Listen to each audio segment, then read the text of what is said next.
না স্যার বাবা গরু খানা কয় টাইম দেন ভাই? হ্যাঁ খানা কয় টাইম দেন? সকালে ঘাস, সকালে ঘাস, না সকালে খেত, হ্যাঁ। দুপুরে ঘাস, রাতকে ওটা দিয়ে আদার্স যত খাওয়া দানাদার খাদ্য। দানাদার খাদ্য দিই। আচ্ছা আচ্ছা আচ্ছা ওই যে 3 বেলা খাদ্য দিই। ইয়ে দিবেন ঘাসটা বাড়া দিবেন। না ঘাস খেতে আছে ইনশাল্লাহ। ঘাস হতো না, হ্যাঁ। হালকা করে হালকা করে দেন।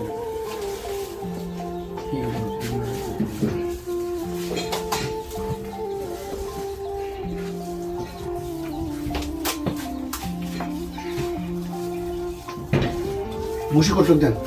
ভুসি আপনার 4 কেজি, 4.5 কেজি, 5 কেজি মতন পড়ে সারাদিন?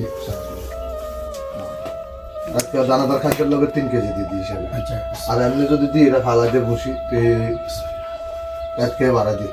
আচ্ছা যাও খাবাই, দানাদার খাদ্য খাবাই।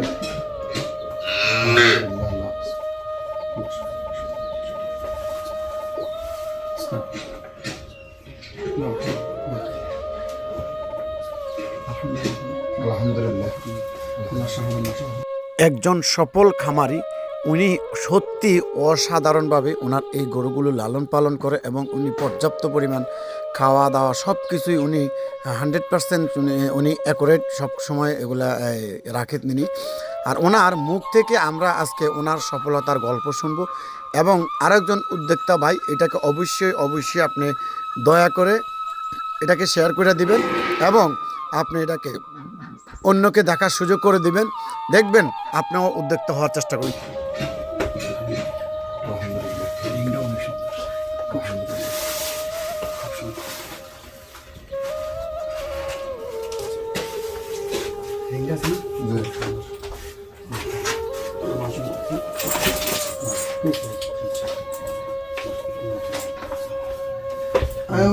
গরু আলাদা আমার একটা শখ। আলহামদুলিল্লাহ গরু পালে আমি অনেক লাভবান হয়েছি। কিন্তু ইনশাআল্লাহ হ্যাঁ এখন তো আসলে ওই খাদ্য আর আপনার ভুসির দাম বাড়ানে একটু আপনার লাভবানটা কম। তো ইনশাল্লাহ আমি ঘাস খাবাই, আমি গরু পালি। আলহামদুলিল্লাহ আমি অনেক টাকা ঋণ ছিলাম।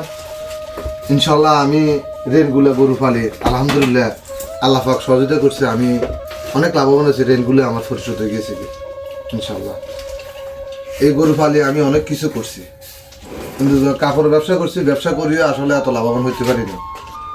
অনেক টাকা ঋণ ছিলাম। কতগুলো লস নেই এই গরুগুলা আমি ফালি কতগুলো লস নেই আলহামদুলিল্লাহ। আমি অনেক ঋণ দিছি, অনেক অবস্থা ইনশাল্লাহ আমার ভালো আছে। তবে আল্লাহ পাক যেহেতু সকলে হেফাজত রাখে, ভালো রাখে, সকলে যেহেতু আসলে বিদেশটা কিছু না ভাই। বিদেশে না যা দিয়ে গেছি কিন্তু আপনি 10টা গাভী হালেন, 5টা গাভী হালেন, ফালি দিয়ে গেছি কিন্তু আপনি সঠিক পরিচালনা করেন, ইনশাল্লাহ বিদেশের পয়সা আপনার দেশে আপনার ইনকাম করা যায়। এ বলে আমার বক্তব্য শেষ করছি। আসসালামু আলাইকুম রহমতুল্লাহ বারাকাতুহু।